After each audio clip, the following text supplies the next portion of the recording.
புதிய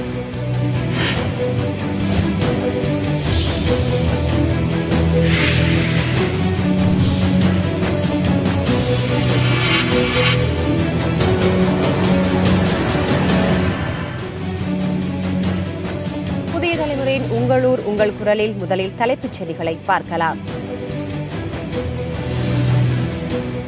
தீபாவளிக்கு பட்டாசு வெடிக்காத வினோத கிராமம்.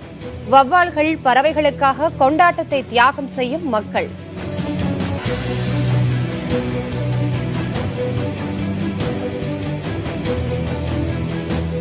அபாயகரமான மரப்பாலங்கள் மீது நடந்து வடிகாலை கடக்கும் மக்கள்.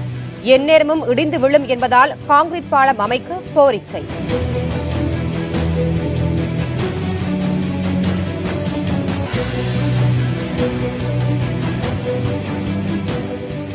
நாமக்கல்லில் பறவை காய்ச்சலை கண்காணிக்க மருத்துவக் குழு அமைப்பு.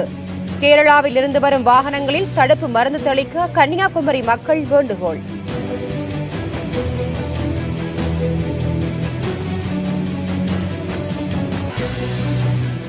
இடிந்து விழும் நிலையில் 40 ஆண்டுகளுக்கு முன் கட்டப்பட்ட தொகுப்பு வீடுகள்.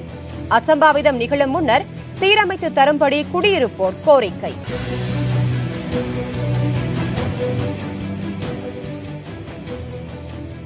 வௌவால்களுக்கு இடையூறு ஏற்படுத்தக்கூடாது என்பதற்காக தீபாவளி கொண்டாடாத கிராமம் நாகை மாவட்டம் சீர்காழி அருகே உள்ளது. பெரம்பூர் என்ற அந்த கிராமத்தில் உள்ள ஒரு ஆலமரத்தில் 150 ஆண்டுகளுக்கு மேலாக வௌவால்கள் வசித்து வருகின்றன. இது தவிர வெளிநாடுகளைச் சேர்ந்த ஆயிரக்கணக்கான பறவைகளும் அங்கு வந்து நிரந்தரமாக தங்கியுள்ளன. இவற்றிற்கு பட்டாசு சத்தம் ஆகாது என்பதால் அவற்றை வெடிப்பதை மக்கள் தவிர்த்து வருகின்றனர். வௌவால்களையும் பறவைகளையும் யாரும் தொந்தரவு செய்கிறார்களா என்பதை கண்காணிக்க வேட்டை தடுப்பு குழு ஒன்றும் அங்கு செயல்பட்டு வருகிறது. பட்டாசு வெடிக்க விரும்பும் சிறார்கள் அருகிலுள்ள கிராமங்களுக்கு சென்று அதனை நிறைவேற்றிக் கொள்ளலாம் என்று பெரம்பூர் ஊர் பெரியோர்கள் கூறியிருக்கின்றனர். இந்த வவ்வாடி மரம் வந்து எங்கள் தாத்தா காலத்துக்கு முன்னிலேருந்து இருக்கிறதா ஊரில் சொல்லிக்கிட்டு இருக்காங்க. எனக்கு தெரிஞ்ச காலத்துலேருந்து இது இந்த ஊரில் இருக்குது. இந்த வவ்வாலை நாங்கள் வந்து எங்கள் ஊர் மக்கள் இதை யாரும் வேட்டையாடாமல் பாதுகாத்து வந்துகிட்டு இருக்கோம். அது மட்டும் இல்லாமல் தீபாவளி பொங்கல் போன்ற நாளுங்கிழமைகள் கூட நாங்கள் வெடி வெடிக்கிறது இல்லை. எங்கள் பசங்களுக்கு கூட யாரும் வெடி வெடிக்காமல் நாங்கள் பாதுகாத்து வரோம். ஓமலூர் அருகே அதிமுக கிளை செயலாளர் அடித்து கொலை செய்யப்பட்ட வழக்கில் 2 பேர் கைது செய்யப்பட்டனர்.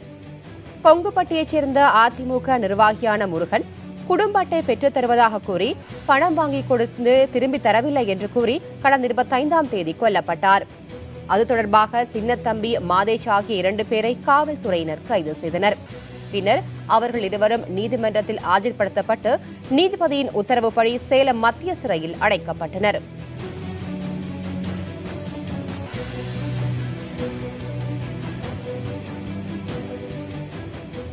நாகை மாவட்டம் மானங்கொண்டாம் ஆற்றில் சிதிலமடைந்த நிலையில் இருக்கும் மரப்பாலங்களை மாற்றி கான்கிரீட் பாலம் அமைக்க வேண்டும் என கோரிக்கை எழுந்துள்ளது. வேதாரண்யம் அருகே உள்ள அந்த ஆற்றின் 20 கிலோமீட்டர் நீளம் கொண்ட வடிகாலை மக்கள் கடக்க 10க்கும் மேற்பட்ட மரப்பாலங்கள் உள்ளன. இவை அனைத்தும் மிகவும் மோசமான நிலையில் காணப்படுகின்றன. மழைக்காலங்களில் இவற்றை அச்ச உணர்வுடன் கடக்க வேண்டியிருப்பதாக மக்கள் கூறுகின்றனர்.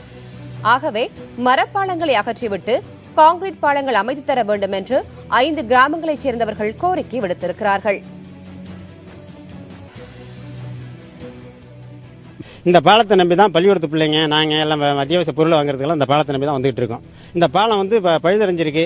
மழை காலத்தில் சில நேரத்தில் அடிச்சுட்டு கூட போயிடுது. காலை நேரத்தில் போகிற பிள்ளைங்க சாயங்கால நேரத்தில் பாலம் கூட இல்லாமல் போயிடுது. ஆனால் இந்த பாலம் ரொம்ப அவசியம். இந்த பாலம் இல்லைன்னு வச்சுங்களேன், கிட்டத்தட்ட 2-3 கிலோமீட்டர் நாங்கள் சுற்றி தான் வரணும். அதனால இது மாதிரி பாலங்களை எல்லாம் இந்த பனைமரத்தால் செய்யப்பட்ட மரப்பாலத்தை எல்லாம் அப்புறப்படுத்திவிட்டு எங்களுக்கு சிமெண்ட் பாலம் போட்டு கொடுத்தாக்கா எங்கள் மக்களுக்கு ஒரு நிம்மதியாக இருக்கும். திருவாரூர் அரசு மருத்துவமனையில் நெஞ்சுவலிக்காக அனுமதிக்கப்பட்ட கூலி தொழிலாளி உரிய மருந்து இல்லாததால் உயிரிழந்ததாக கூறப்படுகிறது. மூங்கில்குடியைச் சேர்ந்த மதி என்பவருக்கு நேற்று நள்ளிரவு நெஞ்சுவலி ஏற்பட்டுள்ளது. உறவினர்கள் அவரை திருவாரூர் அரசு மருத்துவமனைக்கு கொண்டு சென்றுள்ளனர். அப்போது வலி நிவாரண மருந்து இல்லை என்றும் கடையில் வாங்கி வருமாறும் மருத்துவர்கள் கூறியதாக தெரிகிறது. நள்ளிரவு நேரம் மருந்து கிடைக்கவில்லை என உறவினர்கள் கூறியுள்ளனர். அதனைத் தொடர்ந்து மருத்துவர் ஊசி போட்டு வீட்டுக்கு செல்லும்படி கூறியுள்ளார். ஆனால் பேருந்து இல்லாததால் மருத்துவமனை வளாகத்திலேயே மதியும் உடன் வந்தவர்களும் தூங்கியுள்ளனர். தூக்கத்திலேயே மதி உயிரிழந்துள்ளார். மருத்துவர்களின் அலட்சியமே மது உயிரிழக்க காரணம் என அவரது உறவினர்கள் நன்னிலம் காவல் நிலையத்தில் புகார் அளித்துள்ளனர். உடல்நல சரியில்லாமல் ஆஸ்பத்திரி கொண்டு போனோம். உடல்நல இது வாங்கி டோக்கன் வாங்கி பதிவு பண்ணோம். பதிவு பண்ண பிறகு அவருக்கு மருந்து அந்த கட்டாயம் மருந்து நெஞ்சு இல்லைன்னு சொன்னார். மருந்து இல்லை, வெளியில் வாங்கிட்டு வர சொன்னாங்க. வெளியில் போய் பார்த்தா ஓபி இல்லை, 2:30 மணி மேலே இது இல்லை மெடிக்கலு. அதுக்கு பிறகு சொன்னோம் 1/2 மணி நேரம் ஊசி போடணுன்னாங்க. 1/2 மணி நேரம் ஒரு ஊசி போட்டு உடனே ஒரு 4 மாத்திரை கொடுத்து விட்டு வெளியில் போ, சரியாக போட்டு உடல்நல சரியில்லாம் இருக்குது அவனு வெளியில் அனுப்பிவிட்டாங்க. வந்த பிறகு நெஞ்சு வலி தாங்க முடியாது, வெளியில் உயிர் போயிட்டு ஒரு 1/2 மணி நேரத்தில். ஓசூர் அருகேயுள்ள சானமாவு வனப்பகுதியில் 3வது நாளாக 30 யானைகள் முகாமிட்டுள்ளன. வனப்பகுதியை சுற்றியுள்ள விளைநிலங்களுக்கு யானைகள் நுழைந்து விடாமல் தடுக்க வனத்துறையினர் தொடர்ந்து கண்காணித்து வருகின்றனர். ஓசூர் வனச்சரகர் சுகுமார் தலைமையில் 25 பேர் அடங்கிய வனத்துறையினர் யானைகளின் நடமாட்டத்தை கண்காணிக்கின்றனர். வனத்தை விட்டு யானைகள் வெளிவராமல் இருக்க கிராமங்களில் பட்டாசுகள் வெடிக்கப்படுகின்றன. சானமாவு சுற்றுவட்டார கிராம மக்கள் வனத்தையொட்டிய பகுதிகளுக்கு செல்ல வேண்டாம் என வனத்துறையினர் அறிவுறுத்தியுள்ளனர்.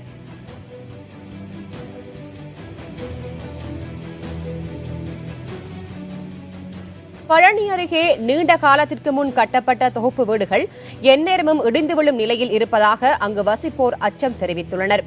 இதனை சீரமைத்து தர வேண்டும் என்றும் அவர்கள் கேட்டுக் கொண்டிருக்கிறார்கள். திண்டுக்கல் மாவட்டம் பழனி அருகே இருக்கும் சின்னக்கலையம்புத்தூர் ஊராட்சியின் 1வது வார்டில் தலித் மக்களுக்கு கடந்த 40 ஆண்டுகளுக்கு முன்னர் தொகுப்பு வீடுகள் கட்டித்தரப்பட்டன. நீண்ட காலமாகி விட்டதால் அவை சிதிலமடைந்து மிகவும் ஆபத்தான நிலையில் காட்சியளிக்கின்றன. பொருளாதார ரீதியில் மிகவும் பின்தங்கி இருப்பதால் தங்களால் வேறு இடத்திற்கு செல்ல முடியவில்லை என கவலை தோய்ந்த முகத்துடன் கூறுகின்றனர் அங்கு குடியிருக்கும் மக்கள். மழை வந்தா ரொம்ப ஒழுகும், பிள்ளை குட்டிகளை வச்சுட்டு இருக்க முடியல. ரொம்ப மழை வந்துச்சுன்னா வீட்டில் இருக்க அந்த சீலிங்ல இருக்கிற அந்த செவுரெல்லாம் அப்படியே கீழே இடிஞ்சு விழுது. ரொம்ப பயமா இருக்கு.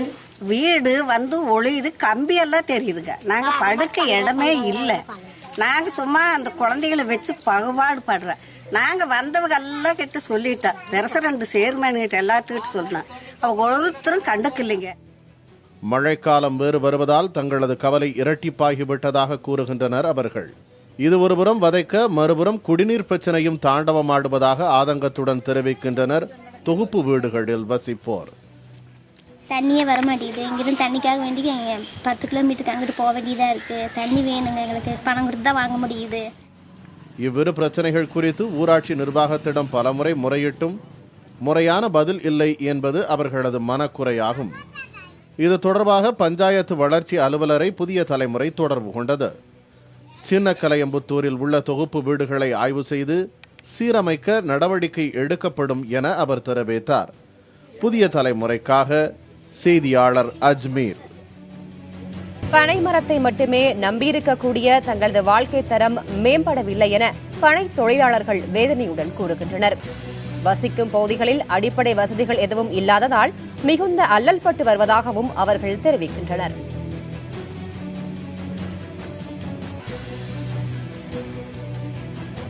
பனைத் தொழில் பெருமளவில் நடைபெற்று வருகிறது.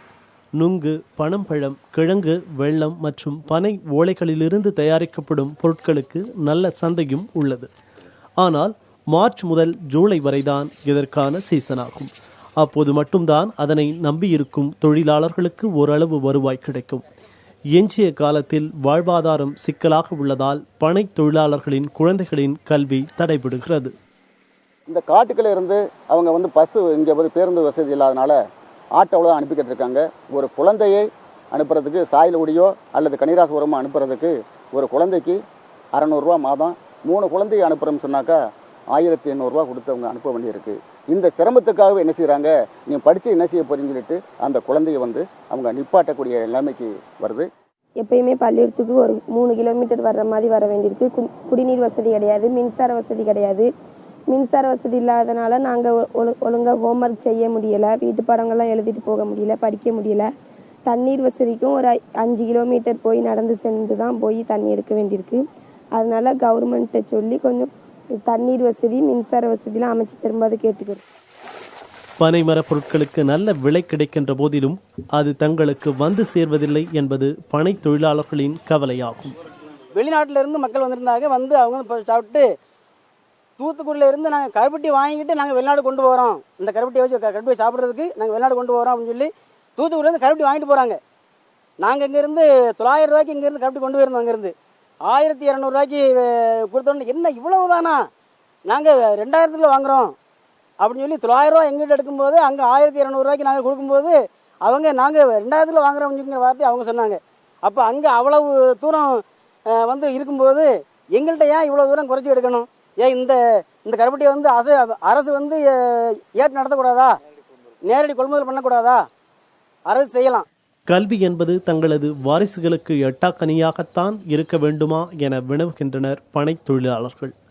ஆகவே பனை தொழிலாளர்கள் வசிக்கும் பகுதிகளில் அடிப்படை தேவைகளை நிறைவேற்ற அரசு முன்வர வேண்டும் என்பது அவர்களின் கோரிக்கையாகும். புதிய தலைமுறைக்காக செய்தியாளர் லிங்கேஸ்வரன். நாமக்கல் மாவட்டத்தில் பறவை காய்ச்சல் நோய் குறித்து கண்காணிக்க 50 கால்நடை மருத்துவ குழுக்கள் அமைக்கப்பட்டுள்ளதாக கால்நடை பராமரிப்புத்துறை அதிகாரிகள் தகவல் தெரிவித்துள்ளனர். மாவட்டத்தில் உள்ள அனைத்து பகுதிகளிலும் 24 மணி நேரமும் கண்காணிக்கப்பட்டு வருவதாக அவர்கள் கூறினர். சந்தேகத்திற்கிடமளிக்கும் வகையில் பறவைகள் இறப்பு ஏற்பட்டால் உடனடியாக தகவல் தெரிவிக்குமாறும் அறிவுறுத்தியுள்ளனர்.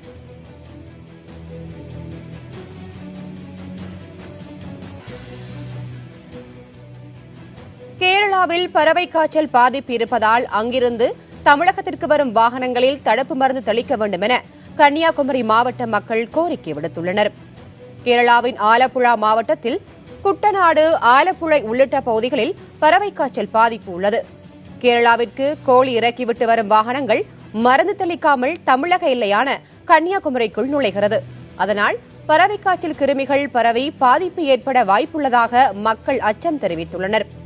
சோதனை சாவடியில் வாகனங்களை முழுமையாக ஆய்வு செய்த பிறகே அனுமதிக்க வேண்டும் என்றும் மக்கள் கோரிக்கை விடுத்துள்ளனர். கேரளாவிலிருந்து பல வாகனங்கள் குமரி மாவட்டம் தமிழகத்திற்கு வந்து கொண்டிருக்கின்றது.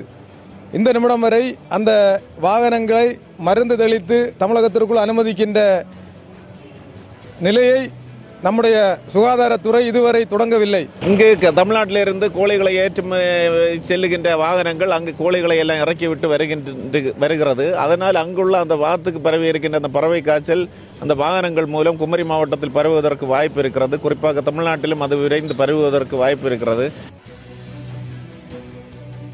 தேசிய ஆயுர்வேத தினத்தையொட்டி நாகர்கோவிலில் ஆயுர்வேத மருத்துவக் கல்லூரி மாணவர்கள் பங்கேற்ற விழிப்புணர்வு பேரணி நடைபெற்றது. ஆரோக்கியமாக வாழ ஆயுர்வேதம் கூறும் வழிமுறைகள் என்ற தலைப்பிலான இந்த பேரணியை மாவட்ட ஆட்சியர் சஜன் சிங் சவான் தொடங்கி வைத்தார். நீரிழிவு நோய் வராமல் தடுப்பது எப்படி என்பது குறித்து பேரணியில் எடுத்துரைக்கப்பட்டது. நோயற்ற வாழ்வுக்கான வழிமுறைகள் அடங்கிய பதாகைகளை பேரணியில் சென்றவர்கள் ஏந்திச் சென்றனர்.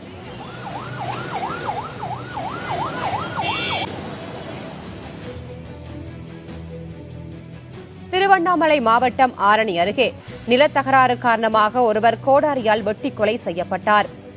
புத்தூர் என்ற கிராமத்தைச் சேர்ந்த விவசாயி தனபாலும் அவரது நிலத்தருகே விவசாயம் செய்து சின்னப்புத்தூரைச் சேர்ந்த ஜெயபாலும் பொதுக்கிணற்றை பயன்படுத்தி தண்ணீர் பாய்ச்சி வந்தனர்.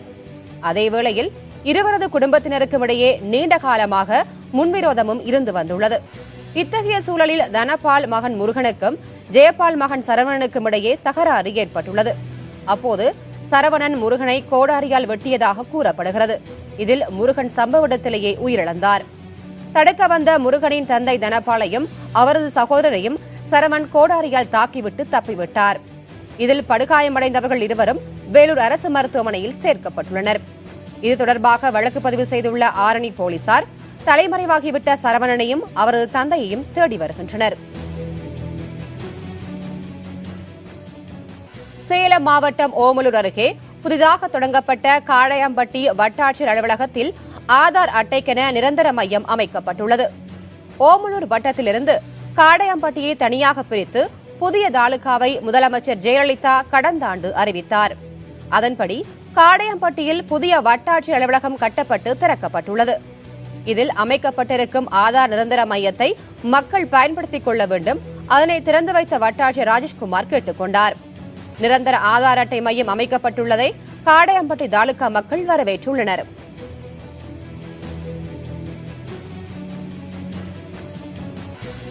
மேலும் பல அண்மை செய்திகளுக்கு தொடர்ந்து இணைந்திருங்கள் புதிய தலைமுறையோடு.